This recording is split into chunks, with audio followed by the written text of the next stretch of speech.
So the Republicans, for a while, had been saying, oh, we're not going to cut Medicaid and Medicare. Um, but now they're actually going to have to put the numbers to the budget. And if you look at the reconciliation bill, which again tells you what's going to be there, it says there has to be at least $880 billion in cuts from the Energy and Commerce Committee. Okay, well, what does the Energy and Commerce Committee oversee? Energy, commerce, Medicaid, and Medicare. Mm.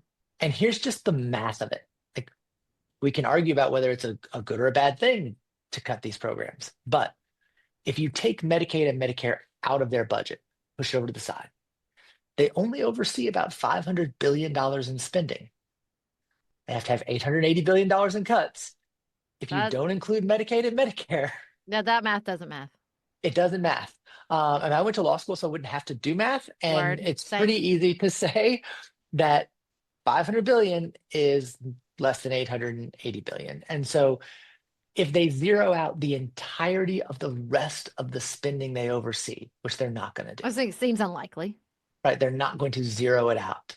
Then they would still have to cut over $300 billion from Medicare or Medicaid.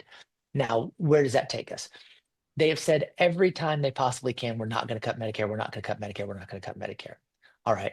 When asked about Medicaid, they're always more squishy on it. Mm. If they actually don't cut Medicare, then the cuts are going to have to come from Medicaid. And for a state like Kentucky, it is just devastating. I mean, nearly 30% of Louisvillians use Medicaid as healthcare. Wow. 46% of Kentucky's kids are on Medicaid. Uh, we have areas in the state where 50% of people in Kentucky use Medicaid to get their health care. Uh, I was in the state legislature. The entirety of the Kentucky state budget, so everything you spend in a year for state government in Kentucky, is less than the amount of money we get in federal Medicaid dollars. Wow. So you put forward, a 5% cut on Medicaid.